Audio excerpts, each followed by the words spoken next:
you aware that there are immigrant advocates at state houses all over this country who are advocating for non-citizen voting in local elections? Check out this video from Chicago. A black civic leader who most likely will be called racist by the end of today, calling out the nonsense of allowing all the illegals into his city. Politically, having over 500 people in our community would completely wipe out any interest we have. Are you aware that there are immigrant advocates at state houses all over this country who are advocating for non-citizen voting in local elections? What if that happened here? That would change the mindset of what we as a black community need to thrive here in Chicago. That's a concern of ours. This is much bigger than the mayor of Chicago or Chicago Police Department. This is an effort to destroy our neighborhoods and silence our voices even further. While I do agree that it's bigger than the mayor of Chicago, it should be noted that the mayor of Chicago did want Chicago to be a sanctuary city, just like Lori Lightfoot before him. Ari, it's good to see people waking up. Like, this guy's like, well, this is a problem and we're not happy with the Democrats. That seems to be pretty good, right?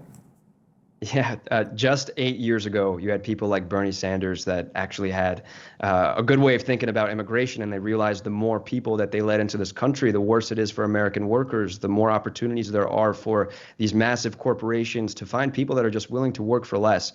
And so throughout the 60s, 70s, you had classic leftism have the position that migration on a scale like this is just terrible. And you used to have like the most hailed activists on the left go down to the border when there were illegal migrants trying to go through, and they would attack these people. And actually, Biden has a bust of one of these people on his desk in the White House.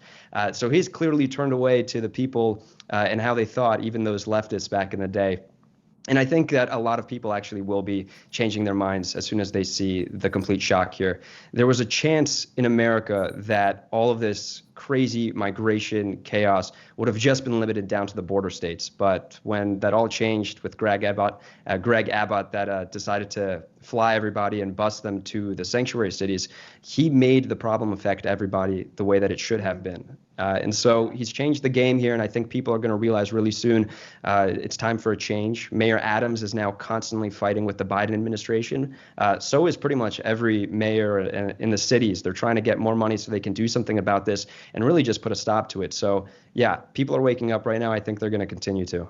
I do have to give credit to my guy, Ron DeSantis, who did ship them out to Martha's Vineyard before Abbott was sending them up to New York and Chicago. Emily, do you think is it cynical or just truthful that in a weird way, the Democrats are basically like, look, we have the black vote no matter what. They never break away from us. So why give them anything? Why not just ship a bunch of illegals into the black communities? They're going to vote for us either way. And congratulations. Then we'll document the undocumented and have even more voters. So as of 2 days ago, they do not have the young black vote, at least anymore, which is a perfect reflection of you are not safe in doing stupidity and thinking you're still going to maintain everyone's votes. I'm glad people are waking up. I'm glad especially the black community and the Hispanic community are waking up, because one thing Biden did very well was overpromise and underdeliver to these communities that, you know, are marginalized or experience a form of oppression, at least in their own mind in the United States. And they're waking up. Like, Biden promised us a lot of things, and he has given us nothing. So what incentive do they have to vote for him again if he's not doing anything? And that's probably why he's letting all of these migrants in, because like AOC stupidly said, they are probably going to grant them citizenship or at least voting rights. And these people, of course, are going to want to repay the people who let them into our country and vote for them, because he sure as hell has not done anything for the black community, not done anything for Gen Z, not done anything for the Hispanic community, hasn't done anything great for America, truth be told. And nobody has any incentive but to vote for him. So this is now the Democrats' plan B. What do? We can't lose this election. Boom, let's let the migrants in. They'll vote for us. Let's finish up talking about, go ahead, Ari. Yeah, there's one really important note to make there, and that, like, if anyone should be concerned in America about the migrants, the black community should really be concerned, because that the more migrants that come in here, the less the black vote matters. I mean, that's just a matter of demographics in America and how electoral politics are played. So as soon as you have more of these immigrants that are going to be voting, a lot of these politicians that have made the backbones of their campaigns reaching out to the black community, they won't need to do that anymore. And that's going to be a really bad thing for the black community. So they're definitely worried, and if they're not, they should be. Right, and if we're to believe that the black community needs social services more than rich white people, well, it's their community that will be hit hardest when those social services are moved to other people.